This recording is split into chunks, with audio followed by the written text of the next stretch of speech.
Good afternoon, it's another throw together. I hope you can see me. I've got two cameras set up. I've got the mobile phone and I've got the camera. And today's recipe is a simple pasta sauce, which I'm going to batch cook and freeze some for later use. Now, when I say it's a simple pasta sauce, I guess some people might call it a Puttanesca style sauce. Because it's very simple ingredients.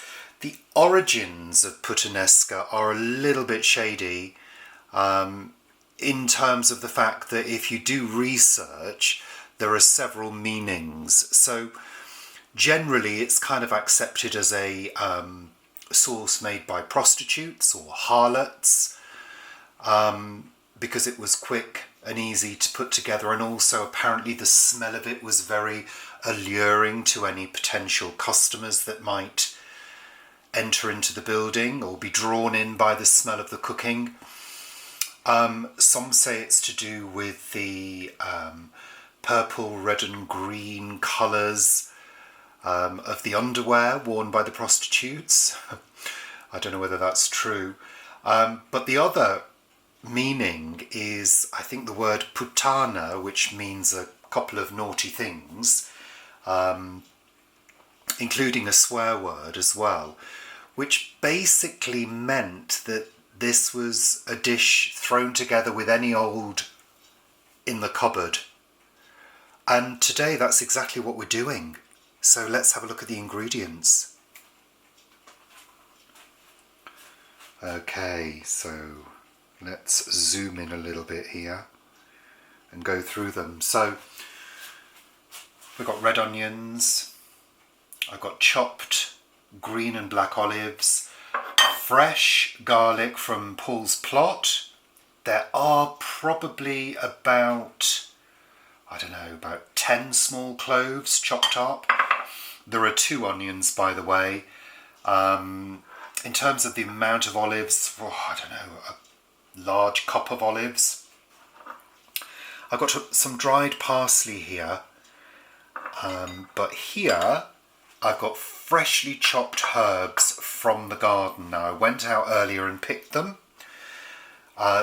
There is 2 types of sage, bay, rosemary,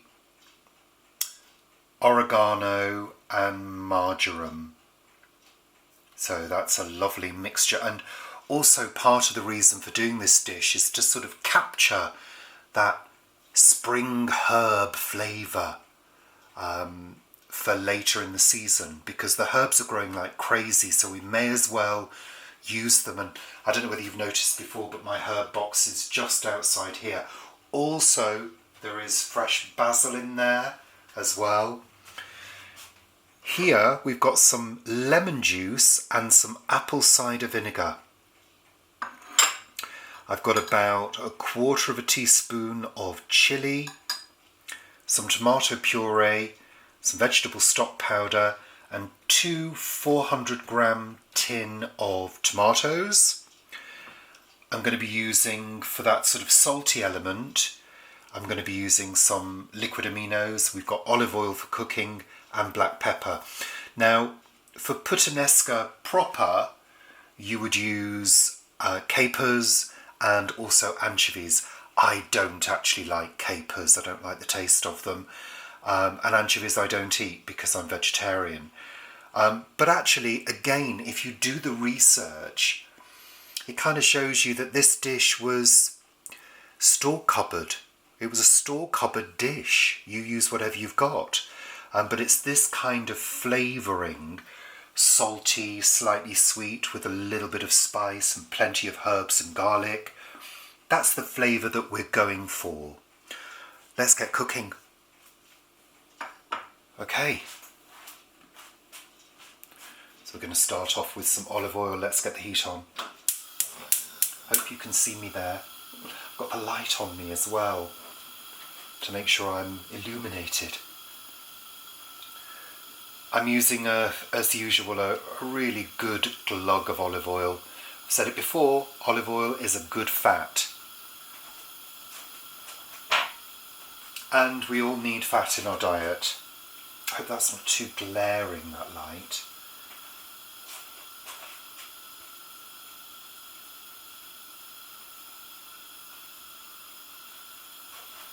Okay. We're going to start with the onions.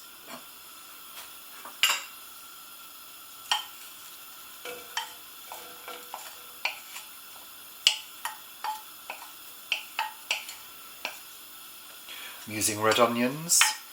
You can use white if you want to. And the aim is just to get them softened.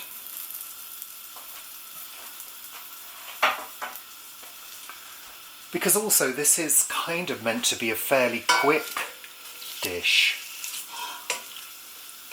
I estimate it'll probably take about half an hour to cook. And just bear in mind, we're not taste testing this because it's not dinner time. It is 20 to 3 in the afternoon, so I'm making this to batch cook, as I said before.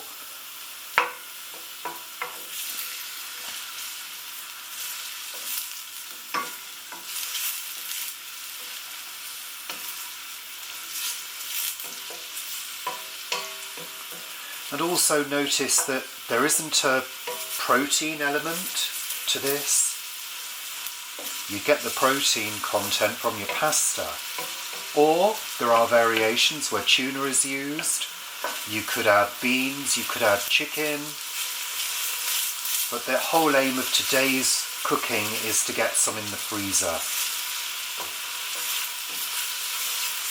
And also, you know, this is a sort of coating sauce. So in the UK we tend to make our pasta dishes very saucy. In Italy that's not the case. It's a coating sauce. So it has to have that intense flavour, which is why we've got these ingredients which are all quite flavoursome and strong. That's also why we want a really nice, fresh, strong, herby flavour.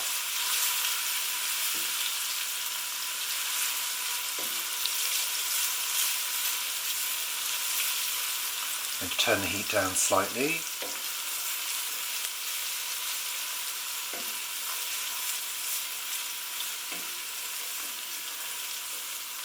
In the original Puttanesca recipes, they would use chilli flakes, red pepper flakes, for the heat, but I don't have any of those, which is why I'm using the chilli. And I'm going to be adding that chilli shortly to cook it off.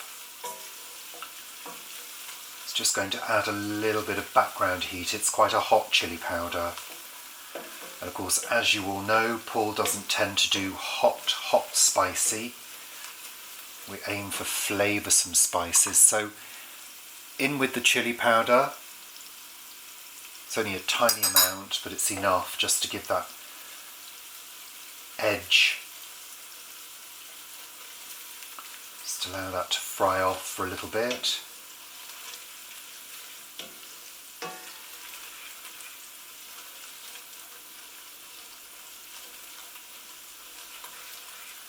Hi. Hope it's recording still.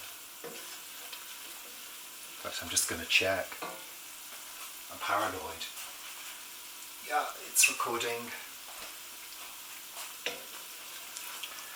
When you're doing a cookery video, you're sort of like, oh, I hope it's capturing this, you know? Which is why I keep checking this as well. I've said it before, spices need to be sort of fried off for a couple of minutes. There's only a small amount of spice in this, but it's enough to give that warm edge.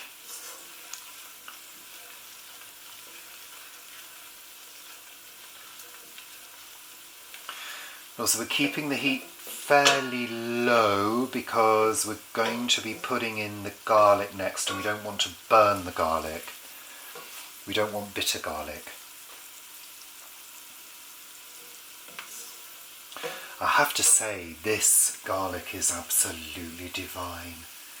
It's not strong, but it's got a, I don't know, a sweetness. I kind of was peeling and chopping earlier, and I could smell it on my fingers, and it was just a lovely fragrance to it, really nice, but very fiddly to do, I have to say, because the cloves are quite small,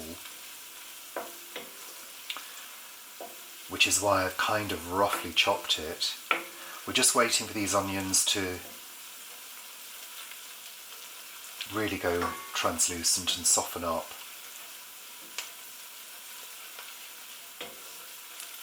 And again, they're fairly roughly chopped. I mean, you know,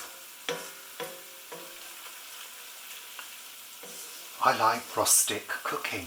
That's what I like. Rustic, easy cooking that's plenty of flavour.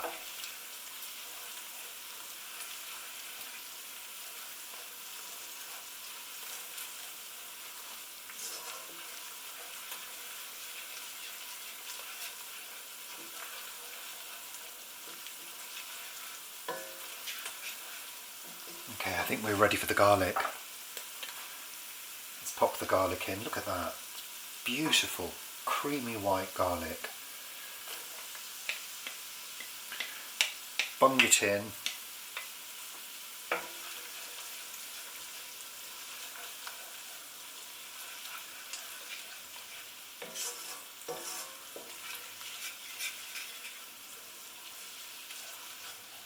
Oh, the smell. Wish you could smell it.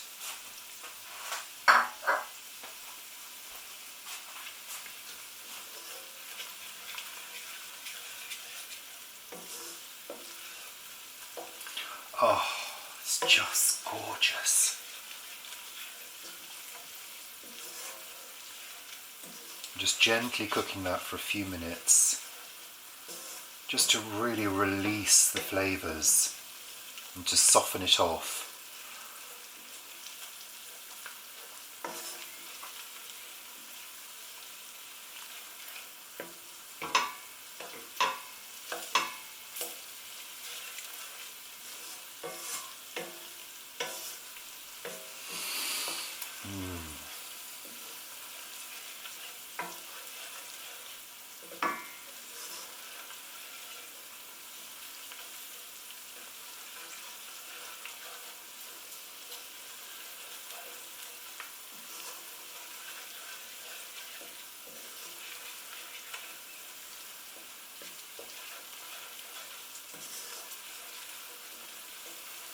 I've gone all quiet because I'm mesmerised by the stirring and also the aromas.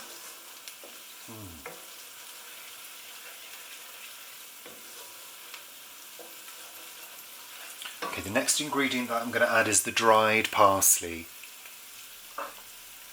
because that's going to need its flavours and aromas bringing out in the hot oil.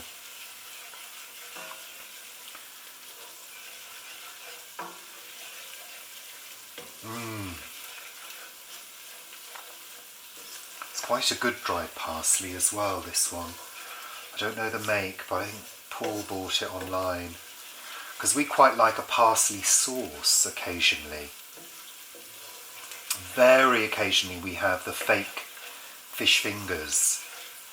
And I said to Paul the time before last, I said that would be really nice if they had a parsley sauce. So he got some parsley. I love making a white sauce and adding lots of parsley to it. But what I tend to do is fry the parsley off first, very much in this fashion, and then make a roux. Okay, that's good. Now I'm going to add my fresh herbs. I'm keeping the heat low.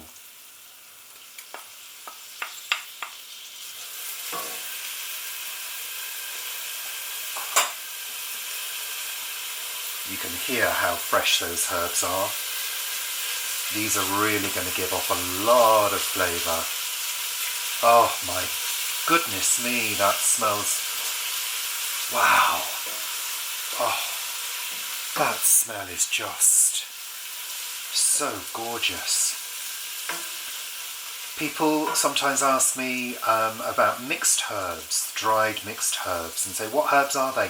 Very often I don't know. I'm using whatever I got in the garden. And I'm using a mixture of them because I want, like I said before, I want that freshness, that real kick of fresh spring herbs. Oh, and it helps to fry them off gently to release the fragrances.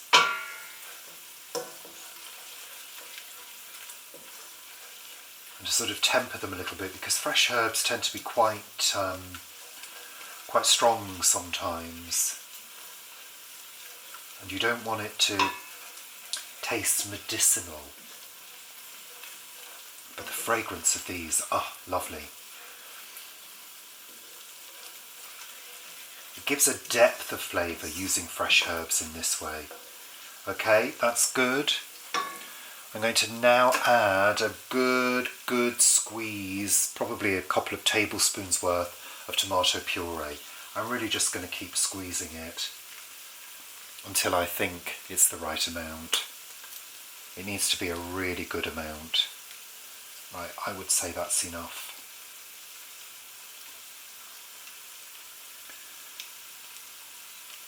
Back in the fridge with that.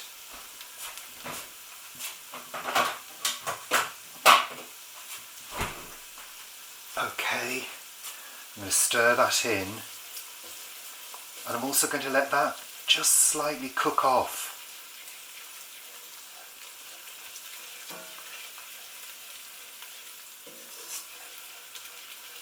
Of course, the colour's going to change now.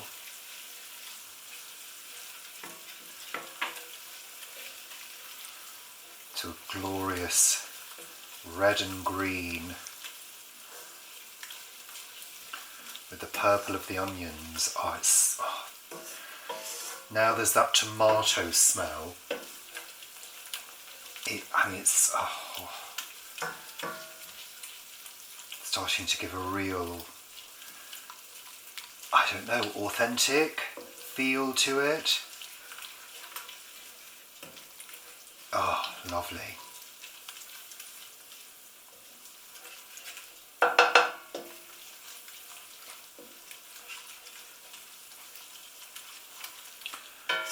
And remember, you don't need a lot of this sauce with pasta. It's just to coat it.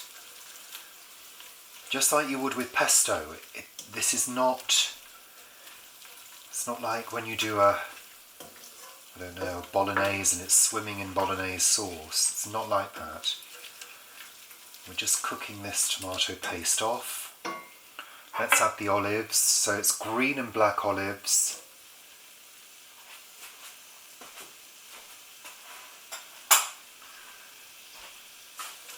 They will give that saltiness and that little pop of colour. A lovely black against the dark orange of the sauce.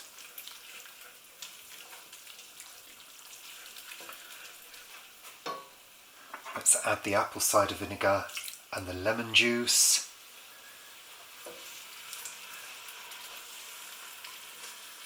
Give that a mix.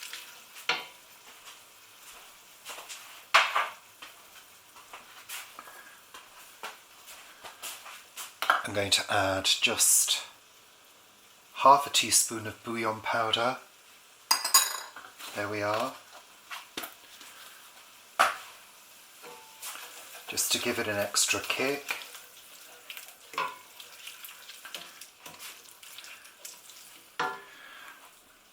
I'm going to add a splash of liquid aminos. Now the reason I'm using liquid aminos, you can use soy sauce if you want to, is because we're not using anchovies, so we have to sort of compensate for that saltiness, that salty umami flavour.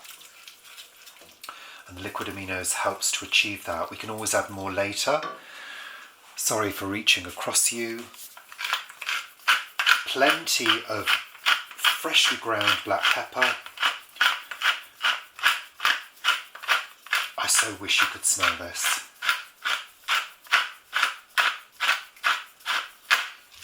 plenty of that. Give that a stir.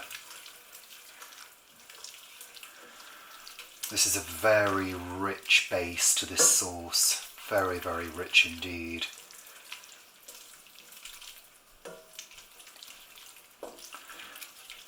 And then finally, sorry for leaning across, we're going to add our tomatoes, 2 tins.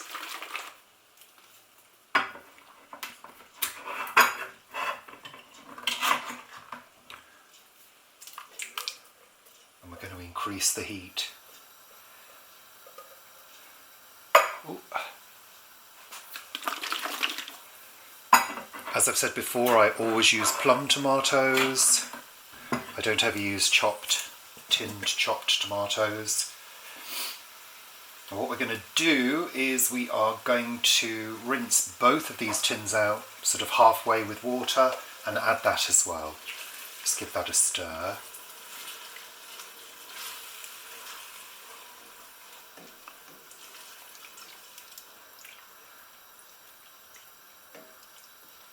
Looking great, huh?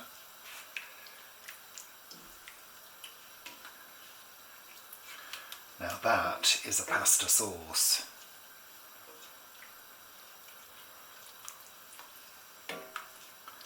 Full of flavour.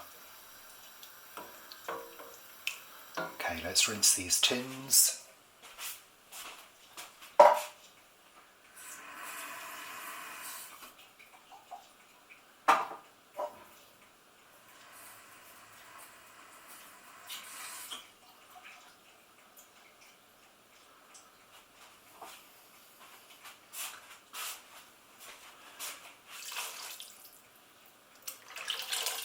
Okay.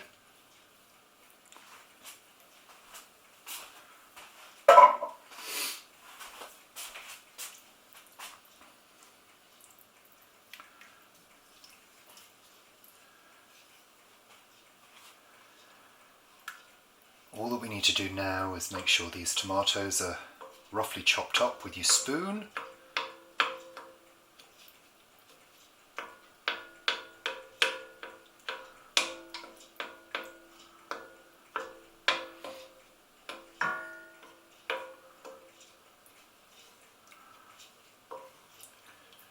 Bring it up to the boil.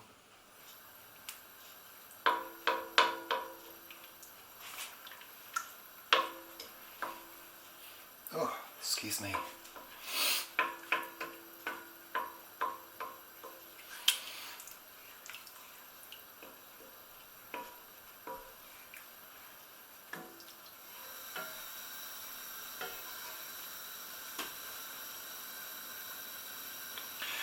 And as soon as this comes up to the boil, turn it down, and we're going to simmer that for about 25 minutes.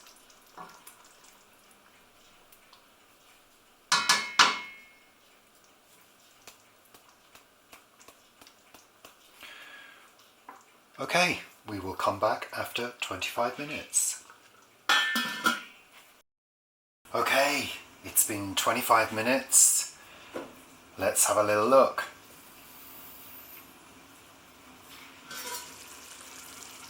Whoa.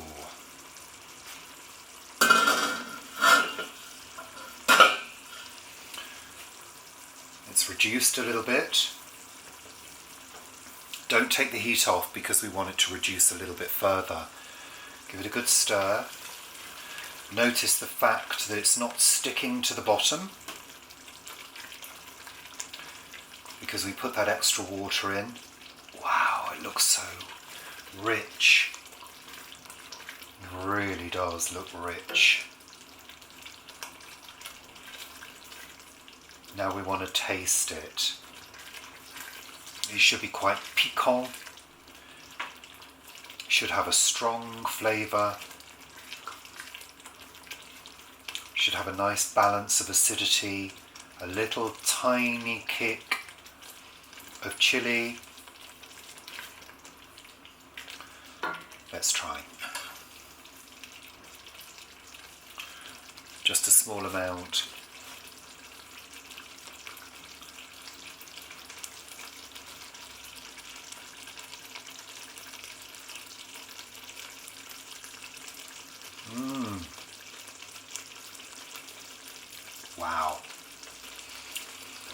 Core. That's got some flavour to it. It's got a nice acidity with that lemon juice and the apple cider vinegar, which really brings out that sort of tomatoey flavour. Not too salty, so it probably could do with a little extra salt when you serve. But of course you've got those olives, which of course you're going to bite into as you're eating it. That's fantastic. I mean, it's interesting. You can't really taste something in isolation. You've got to wait for that pasta to go in. And what I would recommend doing when you serve it is you heat it in a pan, the sauce, if you've frozen it previously, heat it in the pan and add the pasta to the sauce. So that can go off now, and all I need to do is wait for that to cool down, and then I'll portion it up. We'll leave a little bit for tonight's meal, and we'll portion it up, and that can go in the freezer. That should really be enough for 6 to 8 portions, 6 to 8 people. And you know, might want to serve a salad with it, whatever. But there we are.